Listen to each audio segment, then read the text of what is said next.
परम सत्कायो गुरु प्यारी सात संगत जी, राधा स्वामी जी। संगत जी, शुरू करने से पहले मैं आपको बता दूं कि ये वीडियो हमने किसी के साथ किसी भी तरह की तुलना करने के उद्देश्य से नहीं बनाई है जी। लेकिन जो सत्संगी व्यास से जुड़े हैं, कम से कम उन्हें इतना तो पता होना चाहिए कि व्यास डेरा देश और समाज में क्या भूमिका निभा रहा है जी। और अगर रैंकिंग की बात की जाए तो व्यास इंडिया में परमार्थी संस्था और समाज सेवी कामों में कौन से नंबर पर आता है। इस वीडियो को उद्देश्य किसी को बड़ा या छोटा दिखाना नहीं, बल्कि सत्संगियों के अंदर सेवा का भाव जगाना है जी, जो आपको मैं आगे बताऊंगी। और आगे आखिर में एक ऐसे सेवादार की बात भी बताऊंगी जो डेरे में सिर्फ मुट्ठी भर चावल सेवा में देने के लिए पहुंच गया था जी, और बाबा जी ने उस समय क्या कहा था। सबसे पहले आप ये स्क्रीनशॉट देखिए जी। संगत जी, हुआ यूं कि किसी भाई ने, जो कि एक सत्संगी नहीं है, बस वैसे ही उसने आर्टिफिशियल इंटेलिजेंस यानी कि एआई टूल से ये सवाल किया कि भारत की टॉप 5 परमार्थी संस्थाएं कौन कौन सी हैं, और जो उत्तर सामने आया वो वास्तव में गर्व से भर देने वाला है जी। स्क्रीन पर आप देख पा रहे हैं कि सबसे प्रथम नंबर पर और कोई नहीं बल्कि बाबा जी का डेरा है जी। ये सच में सारी संगत के लिए बधाई वाली बात है जी। और अभी आपको एक और स्क्रीनशॉट भी दिखाने जा रही हूँ। जब इसी भाई ने पूछा कि भारत देश में सबसे ज़्यादा समाज सेवा और देश सेवा करने वाला परमार्थी संस्था का नाम बताओ, तो वहाँ भी बाबा जी का डेरा सबसे पहले नंबर पर आया जी। देखिए ये स्क्रीनशॉट भी, यहाँ साफ कहा गया है कि व्यास डेरा सबसे पहले नंबर पर देश और समाज सेवा करता है जी। संगत जी, आपको ये जानना ज़रूरी है कि आर्टिफिशियल इंटेलिजेंस यानी कि एआई टूल एक ऐसी तकनीक है जो हमेशा वही जवाब देता है जो तथ्य पर आधारित हो, क्योंकि इंसान भले गलती कर सकता है, लेकिन मशीन या कंप्यूटर सच के अलावा कुछ नहीं दिखाता। और एआई आज के ज़माने की ऐसी तकनीक है जहां गलती की कोई गुंजाइश ही नहीं होती जी। अगर आप में से भी कोई एआई का इस्तेमाल करते हैं तो आप खुद भी चेक कर सकते हो जी, क्योंकि मैंने भी वीडियो बनाने से पहले 2 से 3 बार चेक किया है जी, और हर बार व्यास का नाम पहले नंबर पर आया है जी। और ये देखकर मुझे बहुत ही खुशी हुई, तो मैंने सोचा कि संगत को भी ये जानकारी ज़रूर होनी चाहिए। संगत जी, फिर से बता दूं कि इस वीडियो को बनाने का मकसद किसी भी संस्था से मुकाबला करना नहीं है जी, बल्कि हम सबको ये समझाना चाहते हैं कि जितनी भी परमार्थी संस्था होती है वो सब अपनी तरह से समाज की सेवा कर रही है।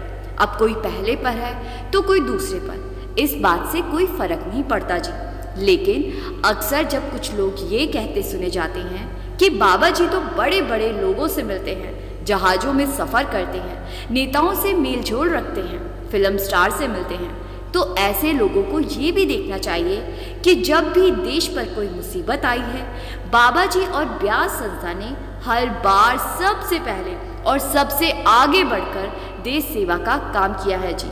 चाहे वो बाढ़ हो या भूकंप हो या फिर कोरोना जैसी बीमारी फैली हो या कैसी भी आपदा देश पर आई हो, बाबा जी की रहमत और सेवा हमेशा सबसे पहले पीड़ितों तक पहुंची है जी। कोविड-19 महामारी तो हम सभी के सामने एक बड़ा उदाहरण है जी। जब हालात बेहद खराब थे, अपने ही अपनों से दूरियां बना रहे थे, तब बाबा जी ने कई सत्संग घरों को कोविड आइसोलेशन सेंटर में बदलवा दिया जी। और उस समय सरकार ने भी राधा स्वामी संस्था की सराहना की थी जी, क्योंकि उस समय बाबा जी ने ऐसे माहौल में आगे आकर सेवा की थी जब लोग घरों से भी नहीं निकल रहे थे जी, जिस समय लोग अपनों से भी दूरी बनाए हुए थे जी।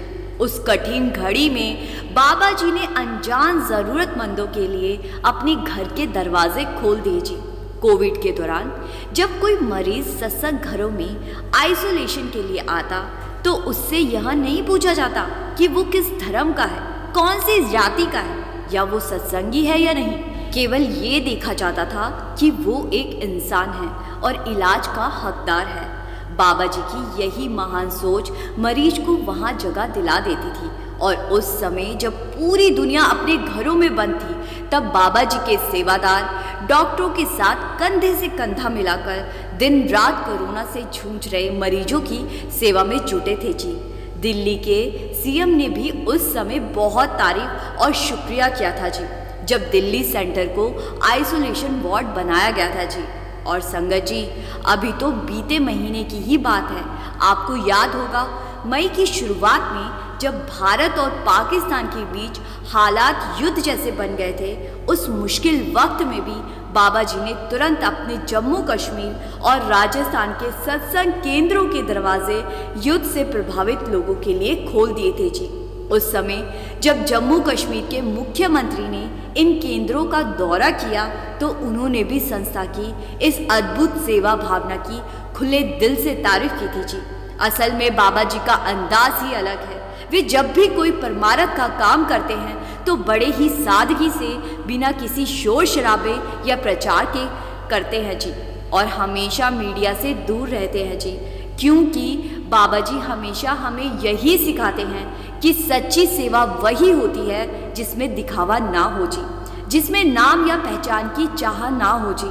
लेकिन संगत जी, सेवा इतनी सच्ची और गहरी होती है कि चाहे वो जितनी भी चुपचाप क्यों ना की जाए, उसकी खुशबू फैल ही जाती है। कौन जानता है कितनी ही ऐसी सेवाएं होंगी जो बाबा जी हर दिन करते होंगे जी, और हमें या दुनिया को उनके बारे में कभी पता भी नहीं चलता होगा जी। वीडियो हमने संगत को सेवा के लिए जागरूक करने के लिए बनाया है जी, क्योंकि बाबा जी की कृपा और बाबा जी के सेवादारों की वजह से ही इतने समाज सेवी काम हो पाते हैं।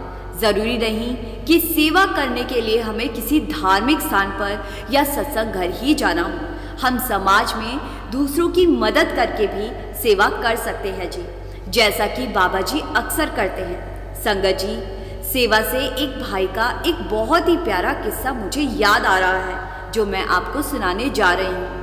जब इस भाई के पास सेवा में डालने के लिए कुछ नहीं था, लेकिन इसके मुट्ठी भर चावल सेवा में डाल दिए जी, तो बाबा जी ने क्या कहा। एक भंडारी की ही बात है, जब बाबा जी संगत की लाई हुई सेवाओं पर अपनी दृष्टि डालते हुए चल रहे थे, तो एक जगह पर जाकर बाबा जी ठहर गए।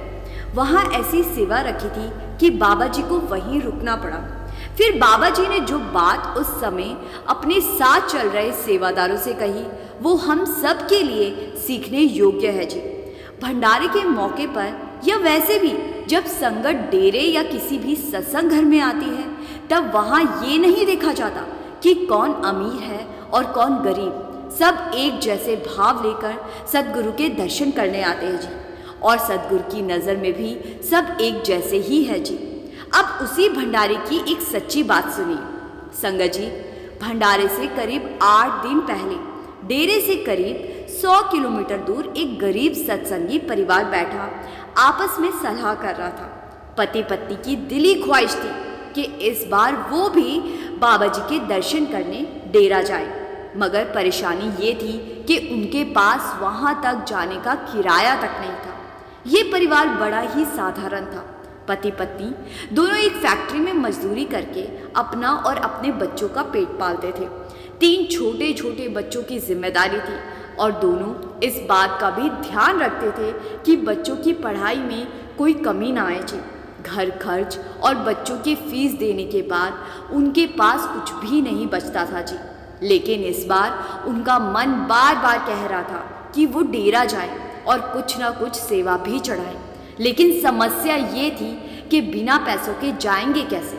लेकिन संगत जी, जब दिल सच्चा हो और श्रद्धा गहरी हो तो सदगुरु खुद राह बना देते हैं जी। ऐसा ही इस परिवार के साथ हुआ। भंडारे से 1 हफ्ता पहले वो दोनों अपने शहर के सत्संग घर पहुँचे जी। वहाँ उन्हें पता चला कि एक सत्संगी भाई अपनी पोती के जन्म की खुशी में एक बस सेवा लेकर डेरा जा रहा है। वो भाई बाबा जी का शुक्रिया अदा करने के लिए फ्री बस सेवा कर रहा था। सत्संग के बाद जब इस भाई ने सबके सामने ऐलान किया तो कि जो भी संगत डेरा जाना चाहे वो खुशी से चल सकती है, तो वो गरीब पति पत्नी ये सुनकर भावुक हो उठे जी। उनकी आंखों में खुशी के आंसू भर आए जी, उन्होंने तुरंत उस भाई से मिलकर अपना नाम लिखवा लिया और घर लौटते हुए बार बार बाबा जी का शुक्रिया अदा करते रहे। दोनों की जुबां पर बस एक ही बात थी, देखो बाबा जी ने हमारी पुकार सुन ली और खुद ही रास्ता बना दिया। दिन बीते और भंडारे का दिन भी आ गया जी, लेकिन उनके दिल में एक बेचैनी थी। वो सोच रहे थे कि हम सद्गुरु के दरबार में खाली हाथ कैसे जाएं। बाकी संगत तो कोई चावल की बोरी ला रही थी, कोई घी के डिब्बे, हम क्या देंगे। वो उदास बैठे थे। तभी पत्नी ने धीरे से कहा, देखो घर में थोड़े से चावल और आधा लीटर तेल रखा है, क्यों ना वही सेवा में दे दे। पति ने हैरानी से उसकी ओर देखा। मुट्ठी भर चावल और आधा लीटर तेल देंगे तो बाकी संगत क्या सोचेगी। बाकी लोग बोरी भर चावल और घी के टीन लेकर जा रहे हैं, हम इतना थोड़ा लेकर जाएंगे तो लोग क्या कहेंगे। पत्नी ने प्यार से समझाया, हमें लोगों को दिखाना थोड़ी है कि हम क्या सेवा दे रहे हैं। सेवा दिखावे के लिए नहीं होती। बाबा जी तो यही सिखाते हैं कि सेवा दिल से होनी चाहिए। मालिक चीज या पैसे नहीं, भाव देखते हैं। पति ने उसकी बात मान ली। दोनों ने उस चावल और तेल को अच्छे से पैक किया जी, और पति ने एक छोटी चिट्ठी लिखकर चावल के पैकेट में रख दी जी। भंडारे वाली सुबह सूरज निकलने से पहले ही दोनों सत्संग घर पहुंच गए जी, जहां से बस चलनी थी। 6 बजते ही संगत बस में बैठ गई। बस में चढ़ते समय इस भाई की नजर बाकी संगत पर पड़ी जी। कोई घी के डिब्बे लेकर जा रहा था, कोई चावल की पूरी, कोई और सेवा का सामान ले जा रहा था। तो उसके दिल में हल्की सी कसक हुई। उसके पास भी कुछ होता देने को, मगर फिर उसने बाबा जी का नाम लिया और अपने मन को समझा लिया। संगत जी, 2 घंटे का सफर तय करने के बाद आखिरकार बस डेरे पहुंची।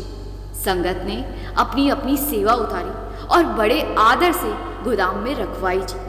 वो गरीब दंपति भी चुपचाप अपने छोटे से पैकेट में रखे मुट्ठी भर चावल और आधे लीटर तेल की बोतल को ले जाकर गोदाम के एक कोने में रख आए जी। उनके दिल को तसल्ली थी कि मालिक के घर कुछ देने का सौभाग्य मिला, यही बहुत है। इसके बाद दोनों ने बाबा जी के दर्शन किए, सत्संग का आनंद लिया और जब इतवार की शाम आई तो उसी बस से खुशी खुशी अपने घर लौटने लगे जी। लौटते समय उन्होंने उस सत्संगी भाई को दिल से धन्यवाद कहा, जिसकी वजह से उनकी ये यात्रा मुमकिन हो सकी थी जी, जिसने फ्री बस सेवा चलाई थी जी। उधर डेरे में जब सेवादार सेवा का सामान सलीके से जमा करवा रहे थे, तभी बाबा जी वहां पधारे जी। बाबा जी की रहमत भरी दृष्टि संगत की दी गई हर सेवा पर पड़ रही थी जी। बाबा जी चलते चलते गोदाम में घूम रहे थे जी। सेवादार सेवा में लगे थे जी। तभी बाबा जी अचानक एक जगह रुक गए। सेवादार थोड़ा घबरा गए। एक ने हिम्मत कर पूछा, बाबा जी आप रुक क्यों गए? बाबा जी ने प्यार से मुस्कुराते हुए कहा, भाई वो सामने रखा छोटा सा पैकेट जरा उठा कर लाओ। सेवादार ने वो छोटा पैकेट उठाया और बाबा जी को दे दिया। बाबा जी ने बड़े स्नेह से पैकेट खोला। अंदर से एक छोटी सी चिट्ठी निकली। बाबा जी ने उसे पढ़ा। उस चिट्ठी में लिखा था, हे मेरे मालिक, हमारे पास देने को यही थोड़ा सा है, अपनी दया से इसे स्वीकार कर लेना। पास खड़े सेवादारों की आंखें इस दृश्य को देखकर नम हो गई थी। बाबा जी ने बड़ी प्रेम से कहा, देखो बेटा, इस मुट्ठी भर चावल और तेल की बोतल में वो सच्चा भाव झलक रहा है जो मालिक को सबसे प्यारा है। मालिक को ये नहीं चाहिए कि सेवा कितनी बड़ी है, वो तो सेवा करने वाले का दिल देखता है। सच्ची नीयत से दिया गया 1 रुपया दिखावे में दिए गए लाखों रुपए से कहीं बढ़कर होता है। फिर बाबा जी ने सेवादारों की ओर देखकर कहा, बेटा, ये मुट्ठी भर चावल हम सबको याद दिला रहे हैं कि परमार्थ पैसे से नहीं, भाव से होता है। जिसने भी ये सेवा दी है उसका दिल कितना सच्चा और बड़ा रहा होगा। मालिक को सेवा की मात्रा नहीं चाहिए, वो तो सेवा देने वाले की श्रद्धा और सच्ची भावना चाहता है। मालिक तो वो है जो सारी सृष्टि का मालिक है, जो सारी दुनिया को दे रहा है। उसको भला हमारी दी हुई किसी चीज़ की क्या ज़रूरत होगी। मगर हाँ, वो हमारे दिल का भाव जरूर देखता है। संगत जी, परमार्थ का सीधा सा नियम है कि अपनी कमाई का 10वां हिस्सा मालिक के काम में लगाना चाहिए। अगर किसी कारणवश ये 10वां हिस्सा ना दे सको तो भी सच्चे दिल से अपनी आमदनी का थोड़ा बहुत हिस्सा हर महीने सेवा में ज़रूर लगाओ जी, क्योंकि संगत की दी हुई सेवा समाज सेवा और देश सेवा जैसे नेक कामों में लगती है जी। और सोचो, इससे भला और क्या हो सकता है जी। मालिक कभी किसी का कर्ज नहीं रखते। जितना हम देते हैं वो किसी ना किसी रूप में मालिक हमारे तक पहुंचा ही देते हैं जी। संगत जी, अभी आप सब वीडियो में बने रहिए जी। अब एक बड़ा संदेश उन लोगों के लिए जो अक्सर कहते हैं कि ईश्वर या मालिक नाम की कोई चीज़ ही नहीं होती, इंसान अपने बलबूते पर ही सब कुछ कर रहा है। संगत जी, मैं आपको एक ऐसे सेठ की कहानी सुनाने जा रही हूँ जो नास्तिक था और कहता था कि भगवान नहीं होते। ये मुंबई का जाना माना व्यापारी था। उसके पास दौलत की कोई कमी नहीं थी, शोहरत उसके कदमों में थी, कारोबार दिन दूनी रात चौगनी तरक्की कर रहा था। अगर कुछ नहीं था तो बस एक चीज, भगवान पर विश्वास। वो दिल से मानता था कि इस दुनिया में जो कुछ भी है वो इंसान अपनी मेहनत, अपनी समझ और अपनी काबिलियत से हासिल करता है। उसके लिए भगवान और धर्म जैसी बातें बस कोरे किस्से थे। उसके घर का माहौल मगर इससे बिल्कुल अलग था। उसकी माँ और पत्नी रोज बड़े प्रेम से सत्संग घर जाते, वहाँ सेवा करते, सत्संग सुनते और घर में भी उन्होंने ऐसा ही माहौल बनाया हुआ था जी। दोनों ने ना जाने कितनी बार सेठ को समझाने की कोशिश की, बेटा बिना मालिक की रजा के तो एक पत्ता भी नहीं हिलता। मगर सेठ हमेशा इन बातों पर हल्की सी मुस्कान दे देता और दिल ही दिल में सोचता, ये सब बेकार की बातें। उसकी बूढ़ी माँ अक्सर एक बात दोहराती, बेटा एक दिन वो मालिक तुझे खुद अपने होने का एहसास करवाएगा, तब तेरी सोच हमेशा के लिए बदल जाएगी। सेठ का कारोबार फलता फूलता जा रहा था और जैसा कि अक्सर होता है, जब सब अच्छा चल रहा होता है तो बड़े बड़े भक्त भी मालिक को भूल जाते हैं। तो फिर ये सेठ तो वैसे भी मालिक से अनजान था। एक दिन सेठ अपने ऑफिस में बैठा काम कर रहा था कि अचानक उसे घबराहट महसूस हुई। दिल में अजीब सी बेचैनी होने लगी। उसने तुरंत एक कर्मचारी से कहा कि डॉक्टर से मिलने का समय दिलवाएं। कर्मचारी ने डॉक्टर से अपॉइंटमेंट बुक करवा दी और फिर सेठ खुद अपनी गाड़ी से डॉक्टर के पास चला गया जी। डॉक्टर ने उसकी पूरी जांच की, सारी रिपोर्टें बिल्कुल सही आई। डॉक्टर बोला, आप बिल्कुल स्वस्थ हैं, चिंता की कोई बात नहीं है। ये सुनकर सेठ को थोड़ी तसल्ली हुई। उसने कहा, डॉक्टर साहब पिछले कुछ दिनों से अंदर से अजीब बेचैनी रहती है, कोई दवा दीजिए जिससे मन को चैन मिले। डॉक्टर ने दवा लिख दी। सेठ दवा लेकर घर लौट आया। रात को खाना खाने के बाद सेठ ने दवा खाकर सोने की कोशिश की, मगर बेचैनी इतनी बढ़ गई कि नींद आंखों से कोसों दूर थी। दवा का कोई असर न हुआ। आधी रात बीत गई। घड़ी देखी तो 2 बज रहे थे। कमरे में घुटन सी महसूस हुई। तब वो बगीचे में टहलने चला गया, लेकिन वहां भी मन को चैन न मिला। आखिरकार सेठ ने अपनी गाड़ी निकाली और मुंबई की सड़कों पर निकल पड़ा। चलते चलते वो समुंदर के किनारे पहुंच गया और गाड़ी से उतरकर रेत पर टहलने लगा कि तभी एक बंदर आया और उसका जूता उठाकर भाग गया। सेठ जूता लेने के पीछे दौड़ा। बंदर भागते भागते एक झुग्गी बस्ती में जा पहुंचा और पेड़ पर चढ़ गया। सेठ ने गाड़ी से बिस्कुट का पैकेट निकालकर बंदर की ओर फेंका और बदले में बंदर ने सेठ का जूता गिरा दिया। जैसे ही सेठ जूता पहनने लगा, पास की एक झोंपड़ी से किसी बूढ़ी अम्मा की रोती हुई आवाज सुनाई दी। वो मालिक को पुकार रही थी। सेठ ठिठक गया। सेठ ने घड़ी देखी, तब तक 3:30 बज चुके थे। उसका मन बोला, यहां से लौट चल, मगर दिल ने कहा, देख तो सही कौन है जो इस वक्त मालिक को पुकार रहा है। सेठ ने झोंपड़ी का दरवाजा खटखटाया। अंदर से एक बूढ़ी अम्मा ने दरवाजा खोला। सेठ ने भीतर झांका। वहां एक बीमार बच्चा बिस्तर पर पड़ा था। सेठ ने पूछा, अम्मा क्यों रो रही हो और इस बच्चे को क्या हुआ है? अम्मा बोली, बेटा ये मेरा पोता है और कई दिन से बीमार है। डॉक्टर ने 30,000 रुपए मांगे। मैं तो दूसरों के घरों में काम करके जैसे तैसे गुजारा करती। इसके माँ बाप अब इस दुनिया में नहीं है। मैंने सुना था कि अमृत वेले मालिक से जो भी अरदास करे वो सुनता है। उसी आस में मालिक को पुकार रही थी कि शायद मालिक मेरी भी सुन ले। ये सुनकर सेठ की रूह तक कांप उठी। वो सोचने लगा, ये सब इत्तेफाक नहीं हो सकता, ये तो सच में मालिक की बनाई लीला है। सेठ सोचने लगा कि आज रात दवाई के बाद भी उसको बेचैनी क्यों हुई और वो घर से क्यों निकला। फिर जूता क्यों बंदर ले गया और क्यों बंदर ने जूते को इस अम्मा के घर के आगे ही गिराया और मैं यहां तक पहुंच गया। उसे अपनी मां की कही बात याद आ गई।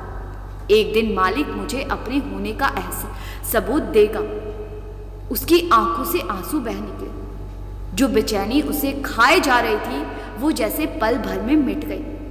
उसने तुरंत अस्पताल फोन किया, अपॉइंटमेंट लिया और अम्मा वो बच्चे को अपनी कार में बिठाकर अस्पताल ले गया। डॉक्टर से कहा, इस बच्चे का इलाज अब मेरी जिम्मेदारी है, चाहे जितना खर्च आए, इलाज पूरा होना चाहिए। इलाज शुरू हुआ।